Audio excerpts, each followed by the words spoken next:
இப்போ நடக்கக்கூடிய பொதுக்கூட்டங்கள் எல்லாத்துக்குமே வந்து ஒரு பெரிய அமௌண்ட் வந்து ஆதரவு கொடுக்குறாரு. அதனால தான் வந்து இஷ்டத்துக்கு அவரை பேச விட்றாங்கன்னு சொல்கிறாங்களே.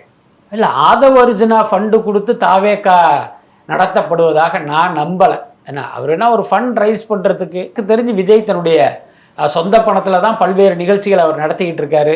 நிறைய பேருக்கு தெரியாத விஷயம் என்னென்னா, விஜய் சமீப காலத்தில் பார்த்தீங்கன்னா அவருடைய ப்ராப்பர்ட்டிகளே விற்றுருக்காரு.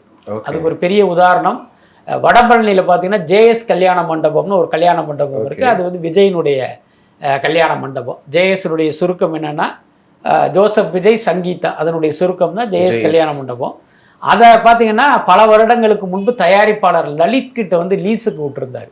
இன்னும் சொல்ல போனால் அந்த வகையில் தான் தயாரிப்பாளர் லலித் வந்து விஜய்க்கே அறிமுகம்.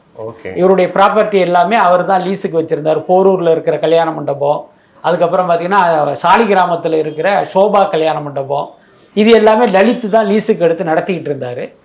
ஜேஎஸும் அவர் தான் நடத்திக்கிட்டு இருந்தார். மிக சமீபத்தில் பார்த்தீங்கன்னா அந்த ஜேஎஸ் கல்யாண மண்டபத்தை லலித்கிட்டே வித்துட்டார் விஜய்.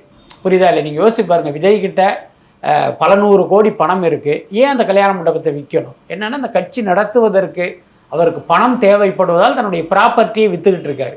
ஸோ இந்த உண்மை தெரியாமல் நீங்கள் ஆதவ அர்ஜுனா பணம் கொடுத்தாரு, அவர் பணம் கொடுத்தாரு, இவர் பணம் கொடுத்தாருன்னு சொல்கிறதெல்லாம் பார்த்தீங்கன்னா ஒரு கற்பனையான விஷயம், அல்லது விஜய் வந்து கொஞ்சம் மட்டம் தட்டுவதற்கான ஒரு முயற்சியாக தான் நான் பார்க்குறேன். ஓகே, இப்போ இந்த தூத்துக்குடி அந்த சிறுமி இறப்பில் கூட கனிமொழி போயிருக்காங்க. போகும்போது பெரிய வாக்குவாதம் பண்ணி அவங்க வெளியே அனுப்பிச்சிருக்காங்க.